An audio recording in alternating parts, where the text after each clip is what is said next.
Ja, nu börjar vi varje natter och ta nästa spårningar ur salen, ex-auditorium, och vi har finns en spårning, eller vi får få en spårning, och det Lau Blacksker, han får lägga mikrofonen.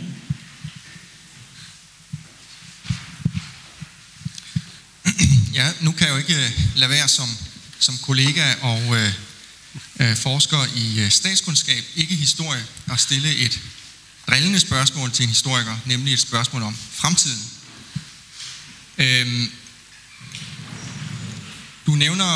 Du henviser til Foucault og hvordan handlinger og ord kan få utilsigtede konsekvenser, selvom man godt ved, hvad man er i gang med. Gælder det så ikke også din egen afhandling? Og har du reflekteret over, hvilke utilsigtede konsekvenser din egen afhandling kan få? Hører I? Er det? Ja. Jo, det gør det selvfølgelig også. Og det tror jeg, det har jeg også sagt i indledningen. Altså det står, altså at ingen er neutral, og jeg har også skrevet i indledningen, at det er jeg heller ikke. Så det betyder selvfølgelig også, hvis i den grad, altså det er jo sådan, at det ved man jo også fra nationalismeforskning og sådan noget, at det er ikke altid, at det billede, man har af en nation, at det er det reelle, som kan unddrage af kilderne. Men, og det ved Uffe jo alt om, det har han skrevet en masse om. Men altså, alligevel så handler folk efter det, som man skriver. Og i den grad, og nu tror jeg næppe, at det her bliver en sådan bibel for færinger, men i den grad, at folk læser den her bog, så vil det selvfølgelig også blive påvirket af den. Det tror jeg. det ligger vel i det. Men det tror jeg har peget på også i indledningen.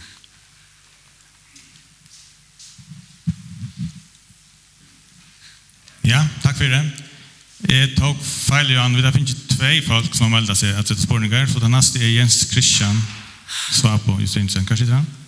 Heroppe.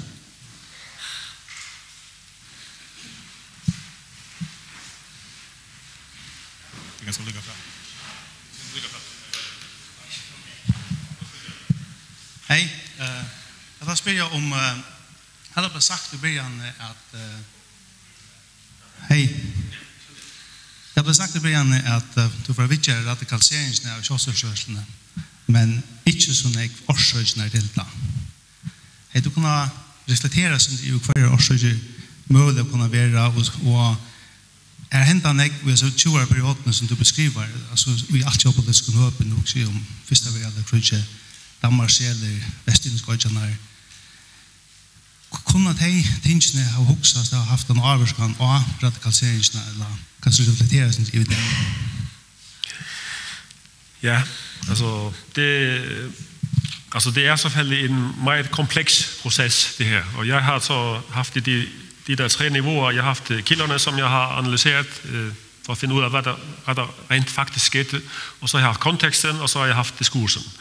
Og konteksten, det sagde jeg ikke så meget om i mit oplæg, men i bogen, der inddrager jeg jo netop det der med salget af de vestindiske øer og salget af Island, eller ikke salget af Island, men af Islands selvstændighed i 1918, og at det blev en del af den problematik, som opstår også i Danmark. Det var noget, som skete under Zahles regering, at det blev vedtaget, og det er en del af den kontekst, som gør, at kritikken mod Zahle bliver stor.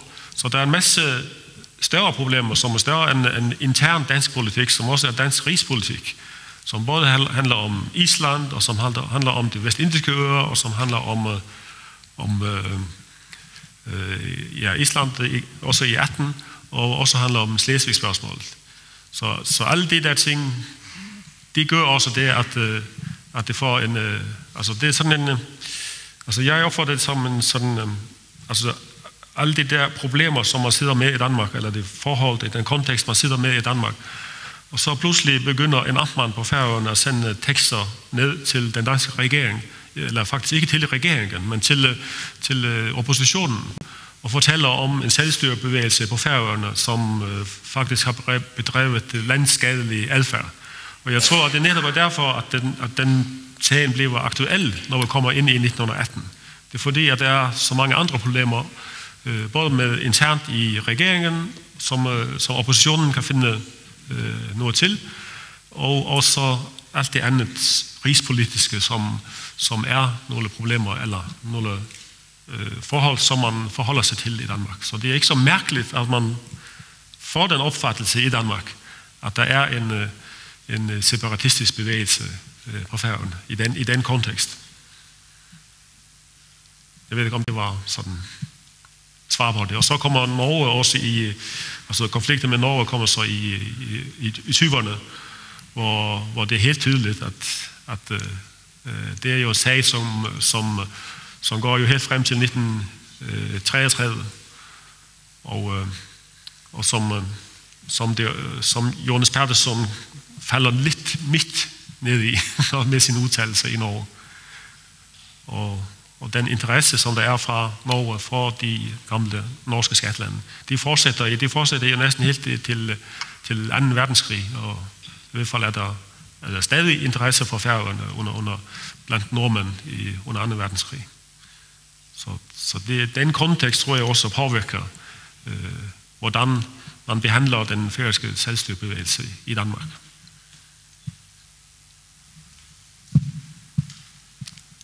Ja, tak for det. Så vil jeg give ordet til professor Uffe Østergaard, den anden opponent. Værsgo, ordet dit. Ja, mange tak, og tak for muligheden for at udfolde mig her, og jeg ærede forsamling, rektor og så videre. Vi har ikke, det runger meget, er det for højt? Nå, godt. Vi har jo ikke morsomme hatte på her. Det bruger vi ikke på Færøerne, men det gør vi heller ikke i Danmark. Men jeg har jo på sæt og vis fordelen ved at tale mit modersmål. Men det er du jo ret god til også. Så tak for det. Til gengæld er dette, som jo en oppositionshandling, et forsvar og et angreb, det er jo den akademiske version af en boksekamp. Og næsten bare uden regler. Og jeg har ikke fortalt Hans Andreas, hvad jeg vil tale om, men vi har jo lavet en indstilling. Men der er blevet lagt op til, hvad jeg vil tale om her ved de 2 allerede stillede spørgsmål, nemlig de generelle og de teoretiske perspektiver i afhandlingen. Der er nu altså medhør her. Hvad? Er det? Jeg tror, den er for høj. Det kan være, det er det, der skal til. Det kan være, det er bedre sådan. Det her, det er bedre. Ja, godt. Jamen, det var også kun de indledende armbøjninger til boksekampen, som jo er iscenesat meget elegant, fuldstændig som i Chaplins Diktatoren, hvor du er Hitler, og jeg er Mussolini, eller også er det omvendt. Men du har ikke sådan en at trykke på. Vi bytter en gang imellem, og så spænder jeg ben for dig med stokken. Og nu sætter jeg den ned her, sådan, så den ikke runger. Men vi har nemlig en arbejdsfordeling, og Gunnar har jo altså taget den store del af biddet med den empiriske afhandling, og der vil jeg dog, og jeg tager så de mere generelle og teoretiske aspekter, som vi allerede har fået lagt op til i de 2 glimrende spørgsmål, som jeg vil følge mere op på, begge 2 faktisk. Men jeg vil dog lige, inden jeg kommer så vidt, starte med at sige, at det er en klassisk, fortrinlig, kildekritisk afhandling. Og du viser stor sans for heuristik, som jo er et historikers slang for at være god til at finde kilder frem. Og du har ovenikøbet fortalte du triumferende under frokosten, inden vi spiste, fundet endnu et sæt dagbøger frem, som manglede. Jeg havde ikke savnet dagbøgerne, men det havde du. Og det er jo altså et stort og klassisk ting, som historikere kan. Vi kan simpelthen finde kildemateriale og fortolke det og gøre det netop med anvendelsen af den kildekritiske metode, som til oplysning for forsamling ikke består i at kritisere kilderne, men at kritisere deres opkomst. Siger de det, der står? Mener de noget andet? Og historiefaget er jo i virkeligheden mistænksomhedens hermeneutik. Vi regner med, at alting er løgn, indtil det modsatte er bevist. Og hvis det ikke er løgn, så er det en brodering over sandheden. Og der er der jo så en parallel til i samfundsvidenskaben, som vi allerede har været inde på, nemlig det med de utilsigtede virkninger af anderledes tilsigtede handlinger. Men det kommer jeg ind på. Jeg har delt min opposition i 3 hovedafsnit, også af respekt for det, som du selv tager frem, hvor det første afsnit kommer til at handle om tekst, kontekst og diskurs. Andet afsnit om nationalisme, teori. Hvorfor er der så lidt, og ville det have hjulpet med mere? Og den tredje afdeling, der vil jeg gå ind på det, som vi har kredset om, men som jo er dit hovedemne, nemlig radikaliseringen. Og radikalisering er jo blevet et vældigt modeord. Jeg ved ikke, om det er helt så meget mode på Færøerne, som det er i Danmark, men vi taler jo ikke om andet, men der mener vi jo altså muslimer, som er blevet radikaliseret. Men hvad er forskellen på muslimer og færinger, når det kommer til business? Sidst på en tidligere optræden her anbefalede jeg meget af færinger, at de skulle i turismen lægge vægt på at få arabere herop, fordi færingerne er jo simpelthen indbegrebet af det muslimske paradis med grønt og vand i store mængder. Det eneste, der måske er underskud i, det er jomfruer, men det kan sikkert ordnes. Så der er en masse underforståede paralleller i det her. Men radikalisering, det kan du godt forberede dig på. Det er det, vi skal tale om til sidst. Men det har du jo også selv trukket frem i afhandlingens titel. Det er spørgsmålet, og hvordan kan det være, at de fredelige færinger blev radikaliseret? Var de det i forvejen? Hvem var skyld i det? Og så videre. Men der er altså en vej frem at gå, og nu vil jeg kigge på uret. Klokken er nu 15, og jeg skal slutte senest klokken 4. Så nu ved jeg det, og I ved det også, så nogen vil stoppe mig inden. Og du skal også få lov at komme til ord, i hvert fald 3 gange. Men altså, hvad er det for en metodik eller teori, du benytter dig af ved siden af, eller som tillæg til den klassiske kildekritiske metode med inddragelsen af en masse spændende nyt kildemateriale, hvor du altså har fundet meget, både på færøsk side, men jo også i de danske arkiver, nemlig i form af de håndskrevne ministerråds referater, som dine forgængere har manglet, men som altså er kommet frem i mellemtiden. Det er godt, og det er vældig solidt arbejde, og der er du på fuldstændig fast grund. Men du har så valgt at tillægge en fremgangsmåde, som foregår under overskriften tekst, kontekst og diskurs. Og nu skal jeg straks starte med at sige, at diskurs er jo et overmåde brugt, alt for brugt begreb i humaniora og i samfundsvidenskab. Og normalt dækker det over, at man ikke har undersøgt, og ikke orket at undersøge, om det man arbejder med er repræsentativt eller ej. Men bare hvor man simpelthen siger, bare det at det kan siges, viser at det eksisterer, og så kan man nøjes med 3 eksempler eller 5, og så har man sagt noget. Det var i virkeligheden ikke det, som Foucault og andre, som du også har skrevet om, det var i virkeligheden ikke det, de mente, men det er det, de har givet anledning til. Sådan er det ikke her. Altså her er det et forsøg på at arbejde sig frem til, finde ud af, om der er forskel på den måde, man tænker og taler imellem de forskellige grupperinger på Færøerne og imellem færinger og danskere. Så bliver der tillagt, men det er ikke min observation, men mine medopponenters observation, at der er jo altså også det rent sproglige forhold. Forstod danskerne færøsk? De omgives dem jo øjensynligt ikke, og de færinger, de omgives, de kunne dansk. Så der er, og det må vi være observante over for hele tiden, der er en solid mulighed for, at de simpelthen har misforstået, hvad der var. 1, der blev sagt, 2, hvad meningen var. Det er jo ikke altid identiske med størrelser. Men det gør du ikke så meget ud af, fordi du er selv så fuldstændig hjemme i begge sprogene. Men det har vi altså lagt en lille smule vægt på i oppositionen, og bare sige, der er der et problem i sagen, som jo især springer i øjnene for en amatør som mig, der kan forstå færøsk, når jeg læser det langsomt og grundigt, men jo unægteligt er meget taknemmelig for, at der er 100 sider på engelsk. Så det bliver dem, jeg forholder mig til. Der vil jeg så sige, jeg har jo fået for 3 timer siden den engelsksprogede bogudgave, som er udvidet, og der kan jeg også se, at det har du allerede gjort det kloge, nemlig at mange doble referencerne til mig. Det er jo en klog strategi, så der kan du afvæbne mig, når jeg synes, at jeg mangler referencer til centrale værker af Uffe Østergaard. Men jeg kan dog komme i tanke om her, hvad jo egentlig er en mangel, at jeg burde måske have rundsendt, og i hvert fald sendt til dig, et stort kapitel, som jeg faktisk har skrevet sidste efterår, eller som udkom sidste efterår, i en bog om humaniora, i dag, der hedder Kampen om disciplinerne. Men Marlon, du har den måske ligefrem. Den ligger på alle dekaners skrivebord, har vi opdaget. Så det er en noget så sjældent som en kioskbasker i videnskabsteori. Men der har, fordi den altså simpelthen jo forklarer, hvad der foregår i humaniora. Humaniora er noget helt andet, end det politikerne tror, og publikum håber.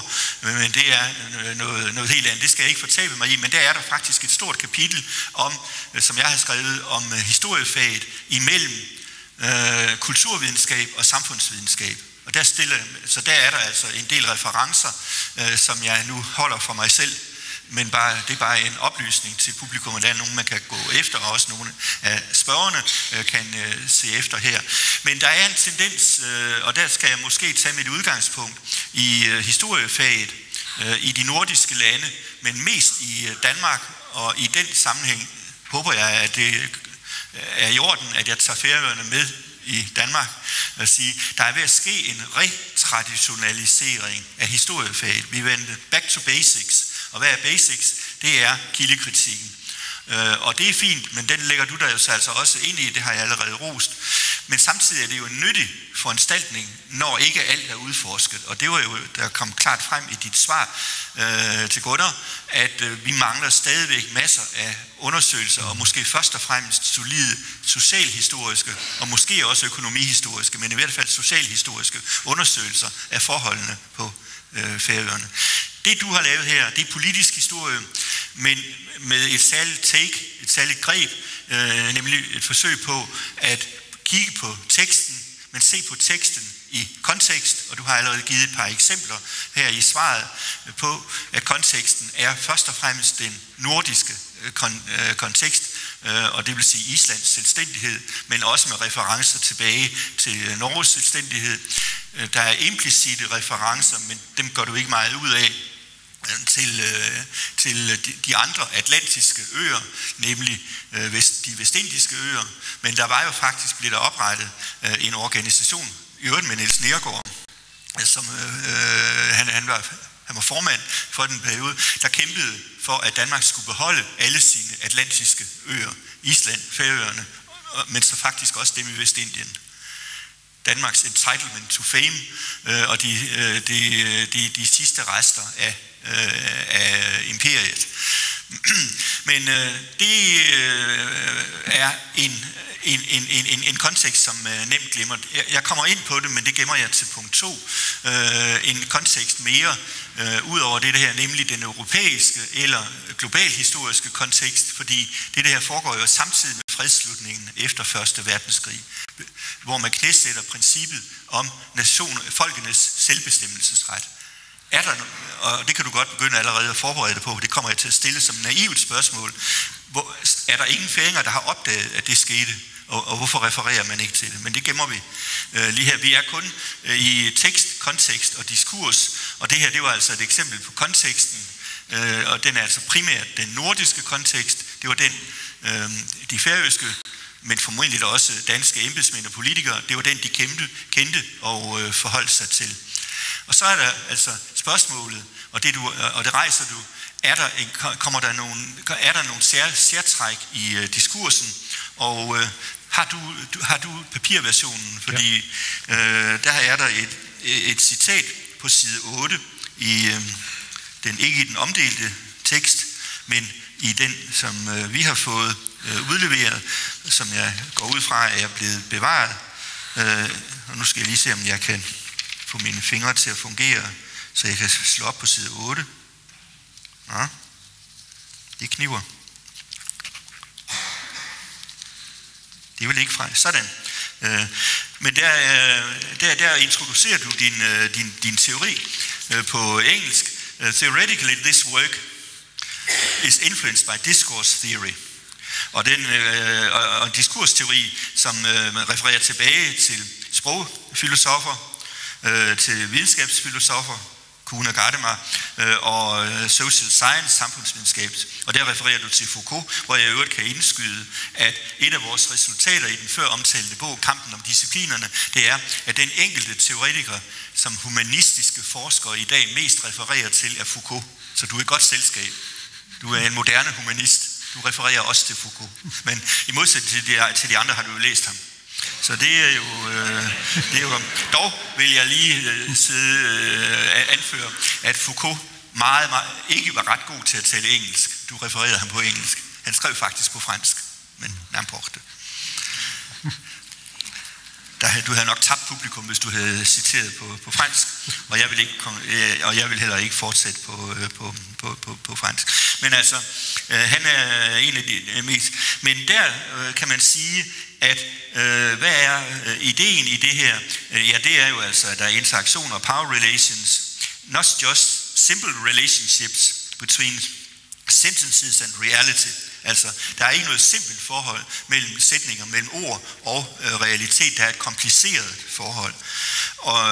Og sprog er ikke bare en neutral beskrivelse, et redskab til at beskrive virkeligheden, men det skaber også virkeligheden. Det er det, der er en af indsigterne.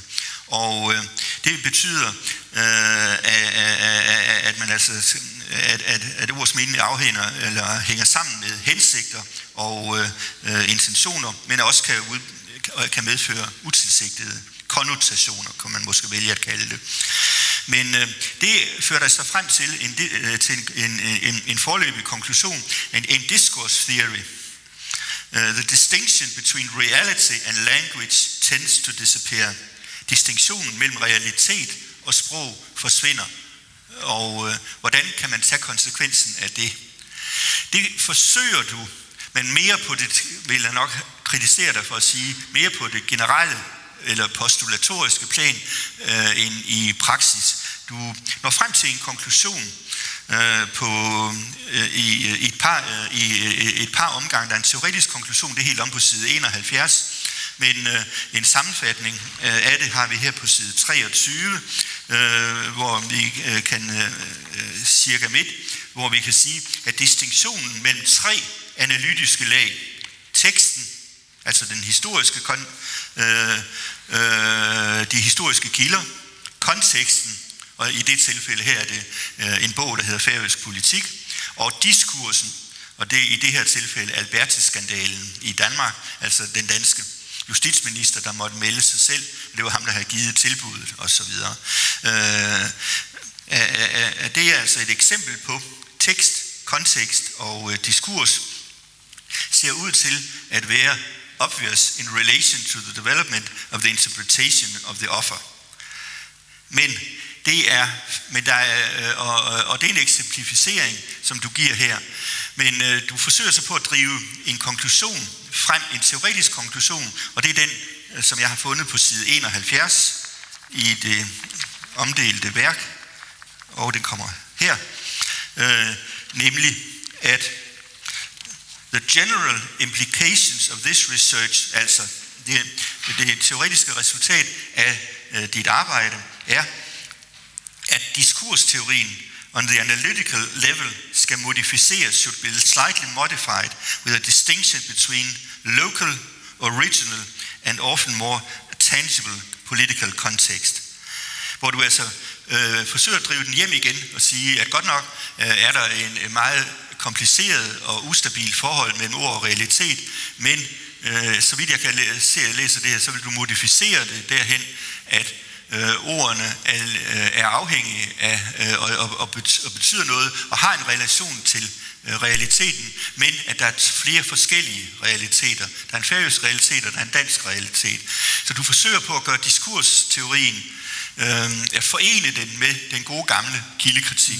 Fordi i virkeligheden er det her en formulering af intelligent kildekritik. Fordi der er selvfølgelig også masser af eksempler på dum kildekritik, Dem er der nok flere af en intelligent kildekritik. Men altså det her er et forsøg på at supplere kildekritikken og modernisere den. Og mening kan altså, som der står, only be analyzed within a specific context, og det er jo meningen med kildekritikken, but it might be helpful to distinguish between different analytical levels of meaning, in this case the original, the more general, and often less original meaning. Har jeg forstået dig rigtigt nu her med dit forsøg på at modernisere det, men ser du selv et problem ved at drive den hjem, eller forsvinder diskursteorien i virkeligheden ikke, og bliver det ikke god gammeldags kildekritik at the end of the day? Jo, det kan godt være, det bliver det. Og det tror jeg også, jeg har reflekteret lidt over i den færøske udgave. At det, ja. Altså netop in the end of the day, så er det jo det, som historikere gør, når de analyserer kilder. Simpelthen. Ja, det har jeg i hvert fald, nu kan jeg huske lige, hvor det står, men det er jo sådan, jeg har bare fundet det, altså, og det er selvfølgelig noget, som udspringer af det som jeg analyserer. Og det kildemateriale, når jeg tænker på, hvordan skal jeg behandle det her.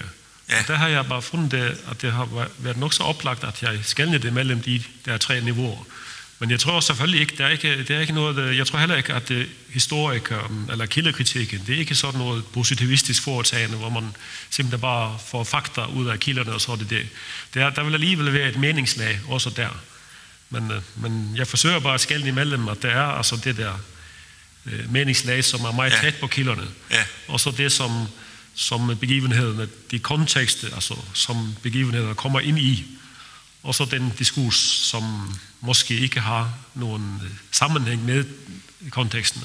Altså det kan være, at din næste bog i virkeligheden ikke kommer til at handle om Færøerne, men om kildekritik i en moderne udgave. Ja, det har jeg i hvert fald stor interesse for i hvert fald. Ja, men det vil være fint.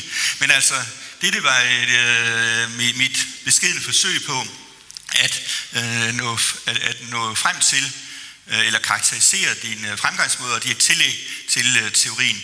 Men der kommer så altså dette på samme side, på side 71. Jeg sætter den lige lidt ned. Sådan er det bedre. Sådan her. Kan I høre noget? Jeg synes nemlig stadigvæk. Nå, det er jo derfor, der ikke kommer så meget lyd. Nu er det også, fordi jeg ikke sagde noget. Godt, tak. Ja, nu roer den ikke. Tak skal du have. Tak for hjælpen. Men det er på samme side, at du så introducerer eller konkluderer på det med de utilsigtede virkninger. Og det ligger jo altså både i handlinger og i ord. Og du har allerede beskrevet de utilsigtede virkninger af repræsentationssystemet på Færøerne. Altså det, at vinderne havde den totale havde monopol på at repræsentere Færøerne over for Danmark, selvom de i virkeligheden kun udgjorde 40-45% af vælgerne. Så, og deri ligger jo så simpelthen begyndelsen til radikaliseringen. Det var ikke nødvendigvis hensigten, men det, og det lyder jo fra en dansk politisk-kulturel synsvinkel som fuldstændig nærliggende repræsentation. Det er jo derfor, vi har et af verdens mest repræsentative valgsystemer. Fordi vi mener, at alle stemmer skal høres. Samtidig kan man sige ondskabsfuldt, og det får der aldrig blive. Det er fordi, vi træffer alle beslutninger i enighed alligevel. Så det er en måde at nå frem. Fordi hvis man nu breder perspektivet en lille smule ud, så skulle man jo sige, at det selv samme system skulle føre til en enorm radikalisering i et valgsystem som det britiske, hvor winner takes all. Alle mine venner i Storbritannien mener, at deres parti har aldrig vundet, fordi de bor i konservative og rige kredse. Og de stemmer på Labour eller Liberal eller sådan, og aldrig kommet til magten. Men følger det jo alligevel, at de er ikke blevet, normalt plejer man at sige, at der netop ikke sket en radikalisering. Er det et spørgsmål, der giver dig anledning til overvejelser af din forklaring om den indbyggede radikalisering i det, at færøsk politik blev radikaliseret, fordi og her er det jo altså, Sambandspartiet havde næsten monopol på at repræsentere færøske synspunkter, og derfor hævede de andre stemmen mere og mere og blev radikaliseret. Ja. Jo, men nu ved jeg ikke, altså nu kender jeg ikke så meget til det engelske, jeg kan godt forstå systemet, men det som vel er udgangspunktet er også, at man har det er et problem, som er med forholdet til Danmark, som man har et uafløst problem, som opstår jo altså det opstår jo ikke i 1906. Det er noget, som er ældre end så det er en særlig problemstilling, som er gammel på Færøerne. Man kan se, den altså i politisk sammenhæng, så går den vel helt tilbage til, jeg tror det er Hans Jensen, som har skrevet om stænderforsamlingernes historie. Hvem siger du? Hans Jensen, som har skrevet om stænderforsamlingernes historie. Ja. Og han skriver om de forslag, som kom om at færingerne skulle have en repræsentation på Færøerne. Og den første ansøgning kom i 1844, og han skriver under overskriften krav om færøsk selvstyre. Så han fører det helt tilbage til 1844. Ja. Så, og hvis man ser på Lagtingets historie, så er der jo masser af forslag, som er i Lagtinget, altså langt før 1906 om det. Altså det er fra 44, og så kommer det et andet i 46, og der kommer flere i 70'erne også, og der det sidste før, jeg tror tilbuddet, det er i 1890, tror jeg. Nej, der kommer nok også et senere, men det er i hvert fald interessant nok, så er det også et, som netop Oliver Effersø sætter frem i 1890. Så det er et problem, altså det er en problematik, som har været på Færøerne i lang tid. Men man har ikke haft partier før. Nej. Så det er vel det nye, som sker i 1906, at man får partier, som hælder til de der. Men man kan jo sige, at det ligger sådan set i det britiske system også, fordi hvis vi opfordrer jer til at forestille jer Westminster, der sidder de over for hinanden, og så er der 6 meter imellem, med en skranke, der skal være så lang, at man ikke kan nå hinanden med et sværd. Det er indretning godt tilbage til middelalderen, fordi der var forbud mod at myrde hinanden. Det skulle man vente med, til man var uden for døren. Men det system i sig selv skabte jo 2 partier. Og alligevel siger vi altid, at det britiske system er godt. Det begynder som det engelske, så bliver det britiske system.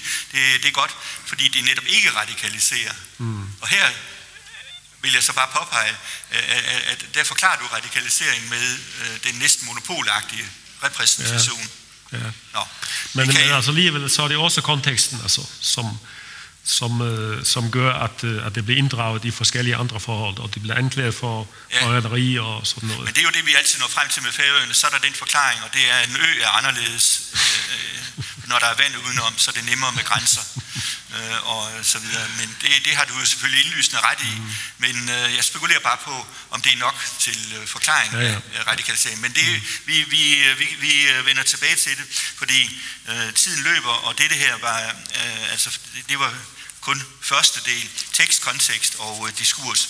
Så har jeg annonceret, at jeg vil sige et par ord om nationalismeteori. Ikke bare fordi, at jeg har skrevet mange hundrede sider om nationalismeteori, men for at spørge, om det kunne have betydet mere. Du har et citat, og Gunnar har allerede refereret til det, et citat af Øyvind Østerlyd, men det er en ret simpel nationalismeteori, hvor han så forsøger på at forklare, hvornår at nationalismen slår igennem, og det gør den, når der ikke er for meget konflikt og ikke for lidt konflikt. Og det er jo en god og snusfornuftig forklaring på mange ting. En modernisering på Færøerne ramte på var sådan på et middelstade, og derfor slog det igennem. Det er en meget god forklaring. Men jeg funderer over, om man ikke kan komme et skridt videre, hvis vi bruger begrebet politisk kultur. Fordi nu vil jeg sige noget, som ikke alle i salen vil være begejstret for at høre, men i virkeligheden deler færinger og danskere og alle de nordiske folk, vi deler i virkeligheden politisk kultur. Og hvad mener jeg med det? Jo, vi går alle sammen tilbage til reformationen. Så i 2017 kommer vi til at fejre, hvad bliver det? Er det 500 års jubilæet for reformationen. Og der bliver der faktisk grundlagt en masse fælles træk med lutheranismen, som kan forklare vældig mange ting. Og noget af det, vi har fået til fælles, det er dyrkelsen af begrebet folk. Det er et dejligt, upræcist ord, og det er jo det, der bliver gengivet med tjoth på færøsk, men det er uklart, om det betyder folk, nation eller stat. Nej, stat gør det jo ikke, men det har en tæt relation, men om det betyder folk eller nation, det er uklart på færøsk, men det er også uklart på dansk. Og der har vi et dejligt grundlag for at misforstå hinanden, og det er jo især kommer frem, når der er forhandlinger om overførsler og indretningen af rigsfællesskabet. Det skal jeg ikke fortabe mig i, fordi det er ikke dit anliggende her. Men spørgsmålet er, om denne forståelse af folk og nation, som vi altså har fælles, som går tilbage til Luthers begreb om menigheden og folk og folkesprogene og så videre, som jeg ikke skal fortabe mig i, er ikke den eneste forståelse af nation og nationalisme. Vi plejer i nationalismeforskningen, og nu er det ikke teoretikerne, jeg snakker om, det er mere nationalismens idéhistorie, der plejer vi at dele eller skelne mellem 3 forskellige forståelser. De 2 er meget simple og ofte gentagende. Den ene er den franske, og gengivet med jus soli, at dem, der er født på jorden, de er statsborgere og tilhører derfor nationen, landnation. Det er det franske princip, som i øvrigt er flyttet til Tyskland i mellemtiden, men som vi kender allerbedst fra USA. Altså født på grunden, på jorden, så er man en borger, og så har man nationale rettigheder. Det er ikke et folkebegreb, det er nemlig et nationsbegreb. Det er politisk. Det andet, det kalder vi så normalt det tyske, det er det, vi har i de nordiske lande, men også i de slaviske lande, hvor folk hedder narod og så videre. Og det plejer vi at kalde for jus sanguinis, altså blodsbåndet, blodsfællesskabet. Og dem, der hører til folket, det er dem, der er født ind i det og ser ens ud og så videre. Det er de 2 hovedprincipper, det franske og det tyske princip, som ikke findes i renlivet udgave, men altså jus soli ud fra jorden, territoriet, over for jus sanguinis, blodsprincippet. Men så er der faktisk et interessant tredje princip, som man plejer at glemme, og det er formuleret af en britisk konservativ, liberal konservativ tænker i midten af 1800-tallet, nemlig Lord Acton, en kendt historiker, og han sagde, en nation, det er ikke en, hvor de alle sammen ligner hinanden. En nation er en syntese af forskelligheder, a synthesis of differences. Det var fordi, han forsøgte at finde et begreb, der kunne samle ikke bare englænderne, men også skotterne og waliserne og irerne. Det var midt i 1800-tallet. A synthesis of differences. En syntese af forskelligheder. Og det er forudsætningen for en nation. Og det ligger milevidt fra den nordiske forståelse, for det skal vi ligne hinanden og være snydt ud af næsen på hinanden for at tilhøre folket. Man kan dog sige, at den danske tænker, politiske tænker Grundtvig, der er lige kommet en bog om Grundtvig som politisk teoretiker, og folk troede, det var umuligt, men det har faktisk lykkedes Ove Korsgaard at skrive en bog om Grundtvig som tænker. Han har sagt alting. Han har sagt både det ene og det modsatte. Men han har en sang, der hedder Folkeligt skal nu være, og der siger han, er det på næsen eller munden, at man kan kende et folk? Nej, det er dem, der tilslutter sig princippet, dem, der tilslutter sig fædrelandet. Og det er jo mere tæt på det borgerlige eller civile eller franske princip. Og bare for at komplicere tingene vil jeg sige, at det er virkelig det, der dominerer i Norge. Norge har et mere statsborgerligt princip, og det kan man se, når nordmændene fejrer 17. maj, så accepterer de, at det ikke kun er norske nordmænd, eller rettere sagt, norske nordmænd ser anderledes ud, der kommer man også pakistanere i folkedragter, i pakistanske folkedragter. Nogle af dem ovenikøbet i norske folkedragter, en byner, men også i pakistanske folkedragter og deltager. Det vil aldrig gå i Danmark, fordi i Danmark har vi det etniske princip, og hvis man ikke er etnisk, så er det med ude af klappen, men nu fejrer vi ikke nogen nationaldag i Danmark, men vi har så mange andre dage. Og der er det så spørgsmålet, er der nogle af disse 3 principper, som er blevet overvejet, eller har færingerne, den færøske politiske diskurs, for nu at vende tilbage, har den færøske diskurs, har den bare overtaget den danske lutherske forståelse af folk som nogen, der ligner hinanden, altså den etniske forståelse, som jo er hjulpet af, at befolkningen bor på øerne, og det er længe siden, at de irske munke landede med forerne og befolkede øerne osv. Kunne det være noget, du kunne have brugt, fordi du har jo ikke referencen til det. Du har en reference til min bog, hvor der er skrevet 100 sider om det her. Men altså, var det noget, der eventuelt kunne udvide? Ja, det kunne man helt sikkert. Nu har jeg, det er jo rigtigt, jeg har ikke lavet så meget ud af nationalisme. Der er jo skrevet meget om nationalisme på Færøerne, og det klassiske, det er jo Hasse Akadebis værk fra 82, men så er der kommet flere. Altså, Kim Simonsen har skrevet om nationalisme i 2012, og Theodor Johansson har også skrevet om brødremenigheden i 2013, tror jeg det var. Ja.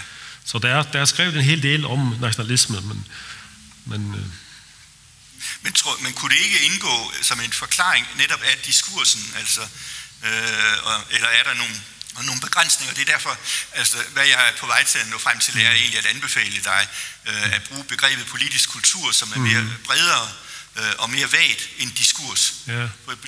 I politisk kultur indgår traditionerne og referencer helt tilbage til, i hvert fald til lutheranismen. Måske, der er nogen, jeg har nogle statskundskabskolleger, der mener, at det går virkelig helt tilbage til vikingerne. Der er en, der har skrevet en bog om tillid, og han har også fået den oversat til amerikansk, men jeg spørger ham hver gang, når han siger, at tilliden startede med vikingerne, så spurgte han, om han nogensinde har læst en kilde om vikingerne, fordi det var sådan set ikke tillid, de mestendels bygget på. Men vi har men traditioner, vi har politisk-kulturelle traditioner, politisk kultur og underforståede vaner og meninger om, hvordan ting skal være repræsenteret, men altså først og fremmest denne meget etniske forståelse af folk, som vi så siger, at folk er forudsætning for en nation, og så kommer det store, spændende og omstridte spørgsmål, nemlig, at når man har en nation, så skal man også have en stat. Og så får vi en national stat. Og hvor går grænsen for det? Og så er vi jo pludselig inde i den aktuelle diskussion, kan I godt høre. Og så får det masser af konsekvenser. Og nu spurgte du så venligt, hvad er det her et indlæg for en færøsk nationalstat?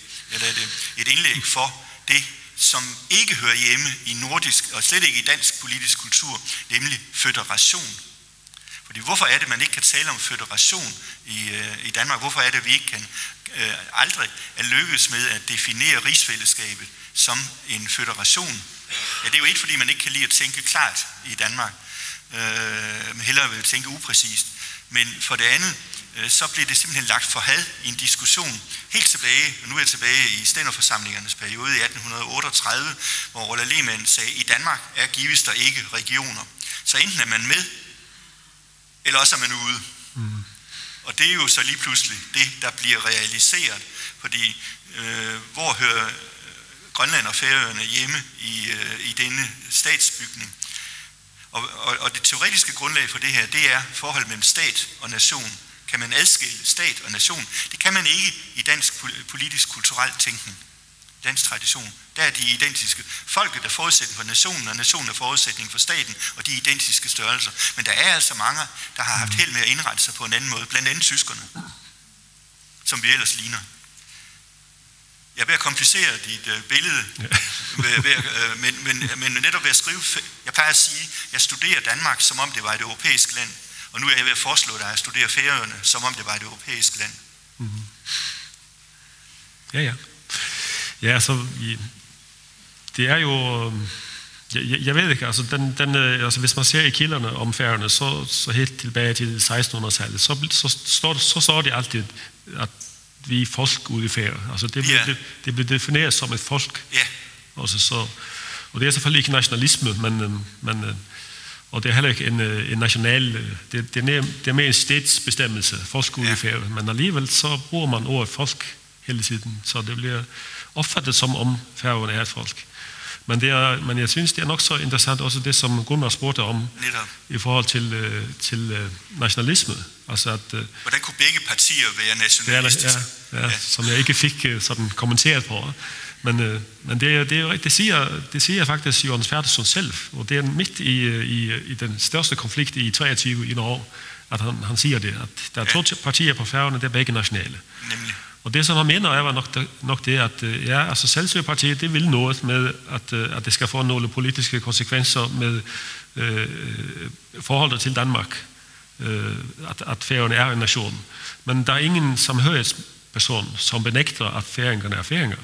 De opfatter sig som færinger, og hvis man læser det, som samhørighedsfolk skriver, også, så siger de, at altså for eksempel har Anders Samuelsen sagt, at vi vil også værve den færøske kultur, det færøske sprog, det er godt nok i 23, tror jeg det er, også at han siger det. Men han siger, men vi mener, at det kan kun bevares inden for det danske rige. Altså for ham er det en forudsætning, at den færøske nationalitet kan kun bevares inden for det danske rige. Og det er der, de er uenige. De er ikke uenige om, hvorvidt færingerne er færinger. På trods af, at Ole Effersøs her i Folketinget i 1906, at vi færinger føler os fuldstændig som danske, så tror jeg ikke rigtigt, han mente det, altså på den måde, i den nationale betydning. Han talte jo også i samme kontekst om færøsk sprog og sådan noget. Så det er mere den der politiske konsekvens, som de var uenige om. Men jeg synes også, det var interessant, at faktisk blev begge, og jeg har ikke set det nogensinde før i Færøernes historie, at de 2 partier har været enige om, hvordan forholdene til Danmark skulle være. Men det var det i 1922, hvor de vedtog en ordning om en ny lagtingslov. Og det blev enstemmigt vedtaget i lagtinget. Der var kun 3 selvstyrefolk, som ikke stemte. Men så ændrede man noget på teksten i Danmark, og så blev selvstyrefolkene rasende. Det er jo interessant til oplysning, at noget af det, vi vil tale om på et seminar i morgen, hvis nogen overlever festen i aften, så vil der være mulighed for at tale videre om det her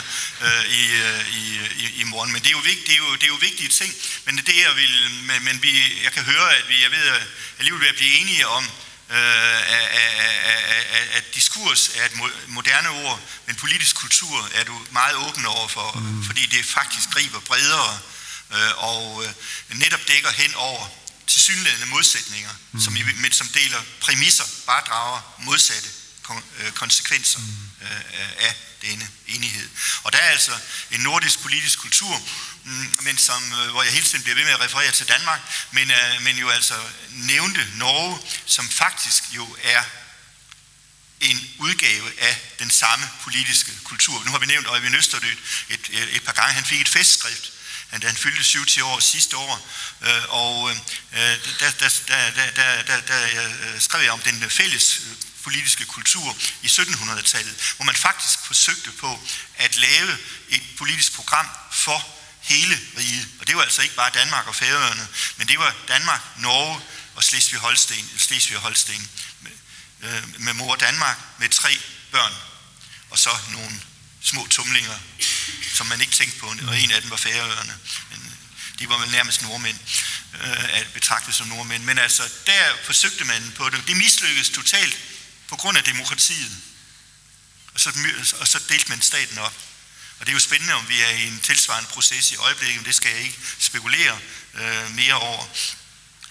Jeg har annonceret, men jeg har kun 10 minutter tilbage, men jeg har et lille rigtigt spørgsmål til dig, nemlig, og det er naivt, det er simpelthen fordi, jeg kender ikke kilderne på den måde, som du gør, men du har i din litteraturliste en reference til Margaret Macmillans bog om Versailles-konferencen 1919. Og det er jo der, hvor man forsøger på at praktisere princippet om folkenes selvbestemmelsesret. Det endte overhovedet ikke med folkenes selvbestemmelsesret, fordi der var en masse imperialisme i det er en ting. Men det var kombineret med, og det glemmer vi næsten altid, når vi taler folkenes selvbestemmelsesret, det var kombineret med, at staterne skulle være levedygtige.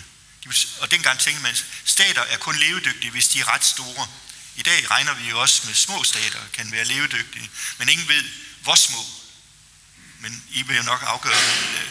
Der har vi jo et interessant eksperiment forude Færøerne er en selvstændig stat eller ej. Men dengang, der tænkte man, at stater skal være ret store, og derfor fik man oprettet sådan nogen som Polen med en masse ukrainere og tyskere og en masse jøder. Tjekkoslovakiet sat sammen. Jugoslavien bestående af en hel masse mennesker, der så i 90'erne slog hinanden ihjel. Rumænien, der i et vist omfang eksisterer endnu. Men så supplerede man det med mindretalsrettigheder. Og det var det store princip, der blev knæsat ved Versailles-forhandlingerne, og en mindretalsregime, som blev overvåget af en ny international organisation, Folkenes Forbund. Var det overhovedet ikke noget, var man overhovedet ikke opmærksom på det her, eller refererede man i den færøske diskussion udelukkende til de nordiske eksempler, dem du nævner på den side, som din kontekst? Nej, altså i hvert fald i forhold til Norge-sagen, der er det Gjelsvik, han refererer lige til Nationernes Forbund. Ja, altså, at, fordi der er denne, som overvågnings... Ja, som overvågnings. Han siger jo, at der skal være folkeafstemning på Færøerne, og den skal lægges for Nationernes Forbund. Ja. Så der kommer det ind i hvert fald. Og det står også i Selvstyrepartiets indberetning i forhold til Norge-sagen. Der refererer partiet også til Nationernes Forbund, og man bruger netop ordet også selvbestemmelse. At hvis danskerne ikke vil give færingerne rettigheder, så truer man faktisk med at lægge sagen for Nationernes Forbund. Men jeg tror ikke, at det er i den sammenhæng, at man vil have løsrivelse. Det har jeg ikke set i det. Det siger i konteksten, at det handler om, at man i lang tid har forsøgt at få selvstyre på Færøerne, og indenfor det, der bliver eksplicit brugt også udtrykket indenfor det danske rige i det. Og det får man ikke. Og siger man. Og så siger man, at hvis de ikke kommer, så truer man med at lægge det for Nationernes Forbund og at få et stadfæste selvbestemmelsesretten. Ja. Og der blev også altså nu er jo jeg tror den første sag, som blev afgjort af Nationernes Forbund, var med Åland, som kom i 21, hvor de fik nationale og politiske rettigheder i Finland. Og jeg har også set referencer til netop Åland, og så sent som i 1930, så henviste Edvard Mortensen netop til Åland og sagde, at det ville være sådan en ordning, som vi gerne vil have, som man havde på Åland. Så det har i hvert fald været en del af diskussionen og konteksten, som man har diskuteret i også på Færøerne. Så der er en orientering der. Godt. Ja, og jeg har ofte tænkt på, at netop den der sammenligning mellem Åland og Færøerne, og hvad ville der være sket, hvis Danmark havde givet Færøerne sådan selvstyre i 1921, eller før, eller lige efter krigen, før den der radikalisering startede i... Så kunne det godt være, at historien ville have udviklet sig helt anderledes, men det er jo et kontrafaktisk synspunkt. Eller også ville de blive radikaliseret meget tidligere, men det er jo et godt spørgsmål. Ja. Og det var nemlig lige præcis det sidste, men det har vi 4 minutter til at diskutere. Radikaliseringen, er den er en utilsigtet konsekvens, og det får du beskrevet vældig godt, og det er din hovedtese. Vi begynder med 1906, hvor de var enige, og så kommer vi frem til 1922-25, hvor færøsk politik er todelt, og hvor separatismen, der er de blevet separatister, men først da. Og det er det, du mener med radikaliseringen af færøsk politik, og det er dit blivende resultat, og det er det, bogen er nået frem til, og det er også det, der forklarer, hvorfor du har valgt disse 3 cases. De demonstrerer, hvordan den kommer frem, men det var ikke planlagt. Det var altså mere eller mindre utilsigtede konsekvenser af anderledes tilsigtede handlinger. Der var ikke nogen, der havde planlagt radikaliseringen, men man fik sig opført på en måde, man fik reageret internt på Færøerne, mellem Danmark og Færøerne og så videre, sådan at radikalisering blev resultatet. Og sådan en proces er jo svært at beskrive anderledes, end at det var ikke hensigten, men det blev resultatet. Og der er vi jo historikere, og vi ved, hvad det endte med, så derfor kommer vi jo lidt til at skrive, at det gik, som det gik, fordi det gik, som det gik. Ja, nemlig. Og det gjorde det, og det er forklaringen. Men det er jo egentlig også en meget god forklaring at nå frem til, fordi nu har vi altså fået det kortlagt i detaljer, men det tilfredsstiller ikke helt vores samfundsvidenskabelige kolleger. De vil have en større forklaring. Lå det i kortene? Hvorfor blev de radikaliseret? Men der har vi altså det gode historikersvar. Det var utilsigtede bivirkninger, utilsigtede virkninger af anderledes tilsigtede handlinger. Og du refererer tilbage til Karl Popper, en kritisk rationalist, der har det. Men jeg kan sige, at selv Karl Poppers alternativ, nemlig Jean-Paul Sartre, han formulerede den samme lovmæssighed i Lettre le Néant, væren og intet, allerede i 1943. Og det er formodentlig en meget ældre idé, men nu har vi altså rigtigt fået sans for den. Og det er der, hvor historie og samfundsvidenskab mødes. Og det gør du elegant. Så tillykke med det, du har forklaret, du har beskrevet, men det er også nok, det er det, der hedder, i min sprogbog hedder, en analytisk narration, analytisk fortælling. Det er ikke bare en beskrivelse af one damn thing after the other, men der er også en sammenhæng i det, og der er en forklaring, og det må vi holde fast over for samfundsvidenskaberne. Vi har ikke forklaret alting, fordi så forklarer man for meget, men man har forklaret en hel del, og det er du lykkedes med. Slut for mig.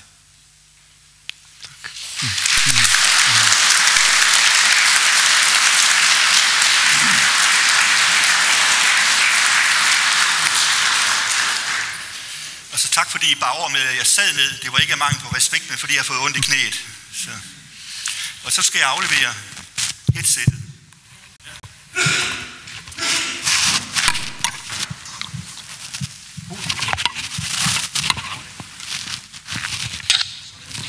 Ja, nu er vi kommet her til at anmeldingerne har avsluttet sitt arbeid, eller fyrre sinna, hva kallar man det, allmenn og framførslå her. Nu får jeg ut en løte og i 20 minutter at tenke sammen om og komme så inn etter at se sin endelig nye støv. Og det er så bant at ta som kommer at framføre henne.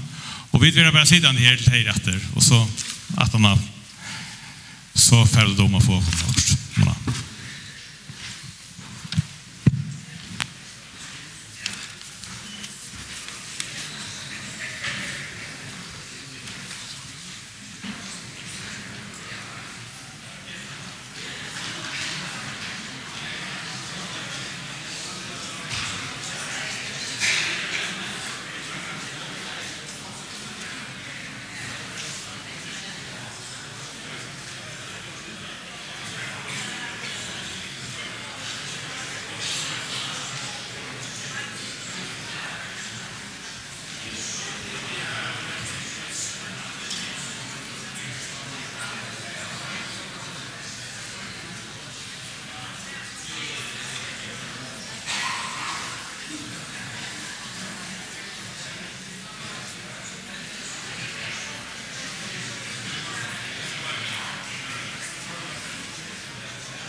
Har man ikke tydelig?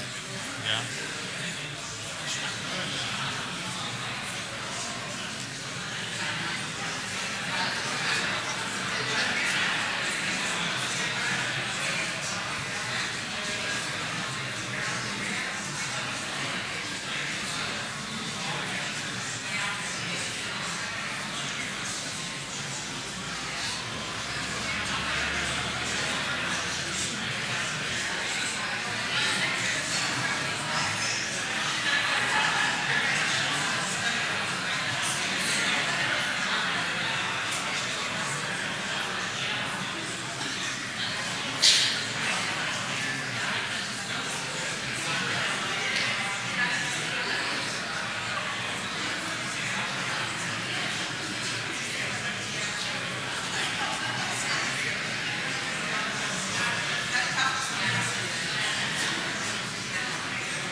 freds med de svar som Hans Andreas Sølvara gav. Og vi innstiller at han tildeles PhD-graden. Hjertet til lukk, Hans Andreas. Samtidig, men nå, ja, vi må gjerne klappe.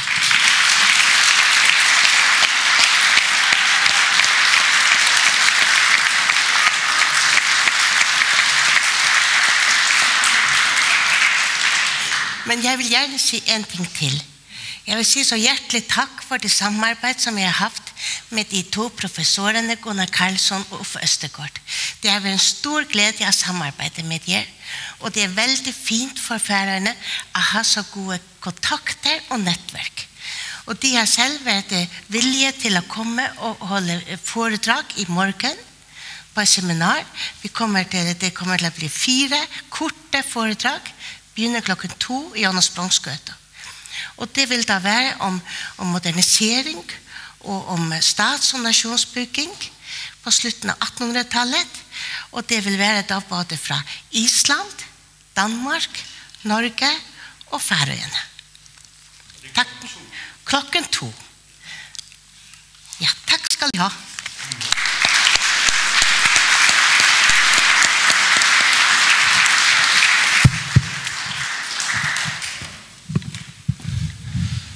Ja, takk for Beinta. Og jeg skal også benytte leiligheten til å takke opponentene for et vel utført arbeid. Stor takk til dere. Og så vil jeg avslutte det her seansen vi henta Hans Andreas PhD-pregve. Kan du komme fram med Andreas?